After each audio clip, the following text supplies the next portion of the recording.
ನಮಸ್ಕಾರ. ಜೀನಿ ನ್ಯೂಸ್ ವೀಕ್ಷಕರಿಗೆ ಸ್ವಾಗತ. ಎಲ್ಲ ವೀಕ್ಷಕರಿಗೆ ನಮಸ್ಕಾರ, ನಾನು ಸಂಧ್ಯಾ. ಎಲ್ಲ ವೀಕ್ಷಕರಿಗೆ ನಮಸ್ಕಾರ. ವಿಕೆ ಡಿಜಿಟಲ್ ನ್ಯೂಸ್ಗೆ ಸ್ವಾಗತ. ನಾನು ಸಂಧ್ಯಾ.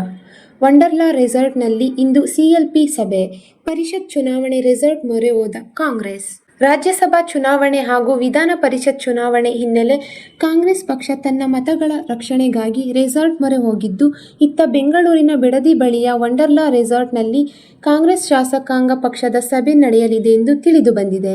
ರೆಸಾರ್ಟ್ನಲ್ಲೇ ವಾಸ್ತವ್ಯ ಹೂಡಲಿರುವ ಕಾಂಗ್ರೆಸ್ ಶಾಸಕರು ಜೂನ್ 18ರಂದು ರೆಸಾರ್ಟ್ನಿಂದಲೇ ನೇರವಾಗಿ ವಿಧಾನಸೌಧಕ್ಕೆ ತೆರಳಿ ಮತದಾನ ಮಾಡಲಿದ್ದಾರೆ ಎನ್ನಲಾಗುತ್ತಿದೆ. ಸಿಎಂ ಡಿಕೆ ಶಿವಕುಮಾರ್ ನೇತೃತ್ವದಲ್ಲಿ ಸಭೆ ಜರುಗಲಿದ್ದು,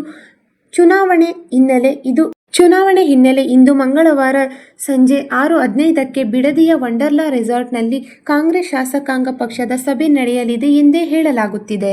ಎಐಸಿಸಿ ಪ್ರಧಾನ ಕಾರ್ಯದರ್ಶಿ ಸುರ್ಜೇವಾಲಾ, ಕೆಪಿಸಿಸಿ ಅಧ್ಯಕ್ಷ ಬಿಕೆ ಹರಿಪ್ರಸಾದ್, ಮಾಜಿ ಸಿಎಂ ಸಿದ್ದರಾಮಯ್ಯ, ಡಿಸಿಎಂ ಪರಮೇಶ್ವರ್ ಸೇರಿ ಕಾಂಗ್ರೆಸ್ನ ಎಲ್ಲ ಸಚಿವರು, ಶಾಸಕರು ಹಾಗೂ ಪರಿಷತ್ ಸದಸ್ಯರು ಭಾಗಿಯಾಗಲಿದ್ದಾರೆ. ಸಂಜೆ 5 ಗಂಟೆಗೆ ರೆಸಾರ್ಟ್ಗೆ ಕಾಂಗ್ರೆಸ್ ಶಾಸಕರು ಆಗಮಿಸಲಿದ್ದಾರೆ ಎಂದು ವರದಿಗಳು ತಿಳಿಸಿವೆ. ಸಿಎಲ್ಪಿ ಸಭೆ ಬಳಿಕ ರೆಸಾರ್ಟ್ನಲ್ಲೇ ಶಾಸಕರು, ಸಚಿವರ ವಾಸ್ತವ್ಯಕ್ಕೆ ಸೂಕ್ತ ವ್ಯವಸ್ಥೆ ಮಾಡಲಾಗಿದ್ದು, ವಂಡರ್ಲಾ ಶಾಸಕ ಎಚ್.ಸಿ. ಬಾಲಕೃಷ್ಣ ಅವರು ಈಗಾಗಲೇ ರೂಮ್ಗಳನ್ನು ಬುಕ್ ಮಾಡಿದ್ದಾರೆ. ನಾಳೆ ರೆಸಾರ್ಟ್ನಲ್ಲೇ ವಾಸ್ತವ್ಯ ಹೂಡಿ ಜೂನ್ 18ರಂದು ಬೆಳಗ್ಗೆ ಇಲ್ಲಿಂದಲೇ ನೇರವಾಗಿ ವಿಧಾನಸೌಧಕ್ಕೆ ತೆರಳಿ ಮತದಾನ ಮಾಡಲಿದ್ದಾರೆ ಎನ್ನಲಾಗಿದೆ. 500ಕ್ಕೂ ಹೆಚ್ಚು ಪೊಲೀಸರನ್ನು ನಿಯೋಜಿಸಲಾಗಿದೆ.